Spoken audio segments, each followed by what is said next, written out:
रसूल रहमत सल्लल्लाहु अलैहि वसल्लम ने इरशाद फरमाया, ए औरतों के जमात, सदका किया करो अगरचे अपने जेवरात से क्यों न हो, क्योंकि मैंने बहुत से औरतों के जहन्नम में जलते देखा। बेशक तुम लाअन तान बहुत करते हो और खावन की नाशुक्री भी ज़्यादा करती हो। तारीख़ और सीरत की किताबों में एक वाक़या मज़कूर है कि हज़रत इस्माईल अलैहिस्सलाम जब कुछ बड़े हो गए और कबीला बनु जुरहम से फसीह अरबी ज़ुबान भी सीख ली, आपकी वालिदा माजिदा हज़रत हाजरा सलामुल्लाह अलैहा वफ़ात पा चुकी थी। तो आपने उसी कबीला की एक औरत अमारा बिनते साद से शादी कर ली। एक दिन हज़रत इब्राहीम अलैहिस्सलाम अपने बेटे सैयदना इस्माईल अलैहिस्सलाम को मिलने आई। आप घर में मौजूद न थे। बहू से मुलाकात हुई, वो आपको पहचानती न थी। हज़रत इब्राहीम अलैहिस्सलाम ने उससे अहवाल पुरसी की, तो उसने जवाब दिया कि हम बहुत बुरे हाल में हैं, बड़ी तंगी और ज़बोहाली का शिकार है।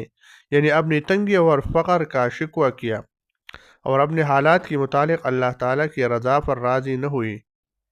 ये सुनकर हज़रत इब्राहीम अलैहिस्सलाम ने फरमाया, जब आपकी खावन आई तो उन्हें मेरी जानिब से सलाम कहना और ये पैगाम देना कि आपने घर की चौखट तब्दील कर लें।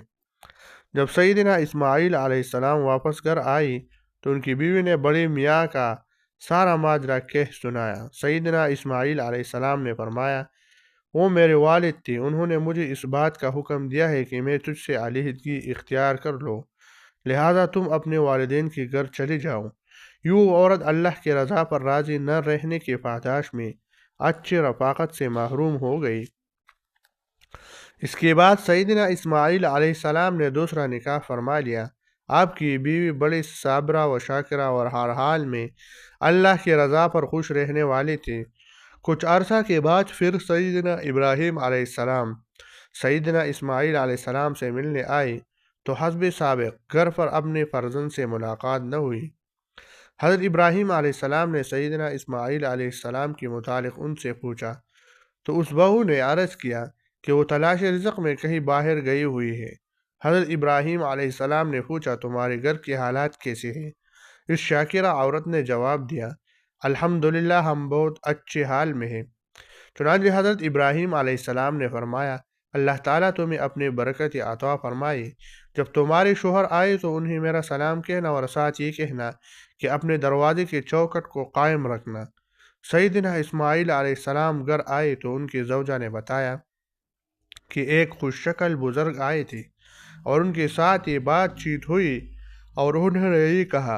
ये सुनकर सैयदना इस्माईल अलैहिस्सलाम ने फरमाया, वो बुज़ुर्ग मेरे वालिद गिरामी थे और दरवाजे की चौखट या दहलीज से मुराद तुम हो, और उन्होंने मुझे ये हुक्म दिया कि मैं तुम्हें अपने साथ रखूँ और तुमसे अच्छा बर्ताव करूँ, और ये तुम्हारे शुक्रगुजारी की सिला है। आपने पढ़ लिया ना कि बेसब्री के बायस बुरे हालात आते हैं और रज़ाए रब पर